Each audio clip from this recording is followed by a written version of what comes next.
ഇതൊക്കെ പെട്ടെന്ന് നടക്കുന്ന കാര്യങ്ങളാണ്. നമ്മൾ ഇതിന്റെ പുറകെ കുറേ ടൈം കൺസ്യൂമിംഗ് ആണ്. ചില കേസസിൽ നല്ല വിദ്യ ഉണ്ടാവില്ല, വൈഫും കുട്ടികളും സഫർ ചെയ്യുന്നു, ഡിവോഴ്സ് തന്നെ നീണ്ടു പോകുന്ന കേസസുകൾ കേട്ടിട്ടുണ്ട്.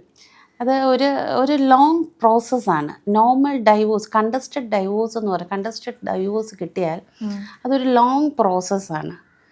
അപ് ടു 5 to 7 years അത് പോവും. താഴത്തെ ഫാമിലി കോർട്ടിൽ മാത്രം. പിന്നെ തന്നെ അപ്പീലുണ്ട്, ഹൈക്കോർട്ടിലോട്ട് പോകും.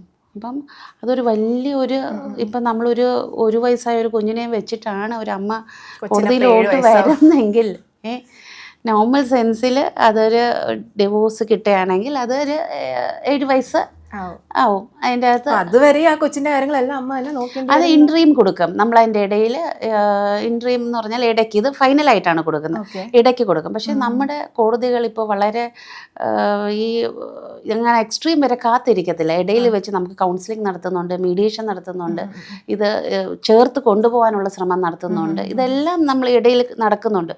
കൗൺസിലിങ്ങും മീഡിയേഷനും എല്ലാം കൊടുക്കും. 2-3 കൗൺസിലിംഗ് കൊടുക്കും. അപ്പോൾ കൗൺസിലേഴ്സിന് തോന്നുകയാണ് കുറച്ചും കൂടെ വന്നാൽ. അപ്പോൾ ഇഷ്യൂ എന്താണ് ഈ ഡിവോഴ്സ് എന്ന് പറയുമ്പോൾ, നമ്മൾ കല്യാണം കഴിപ്പിച്ച് വിടുന്നവർ ഡിവോഴ്സിന് വരണമെങ്കിൽ എന്തൊക്കെയോ കാരണങ്ങളുണ്ട്. കാരണം ഉള്ളത് കൊണ്ടാണ് അവർ ആ ഒരു പോയിന്റിലേക്ക് വരുന്നത്, ആ ഒരു തീരുമാനത്തിലേക്ക് വരുന്നത്. അപ്പോൾ അത് സോർട്ട് ഔട്ട് ചെയ്യാൻ പറ്റുമോ, റെക്ടിഫൈ ചെയ്യാൻ പറ്റുമോ എന്നുള്ളതാണ് കോടതി നോക്കുന്നത്.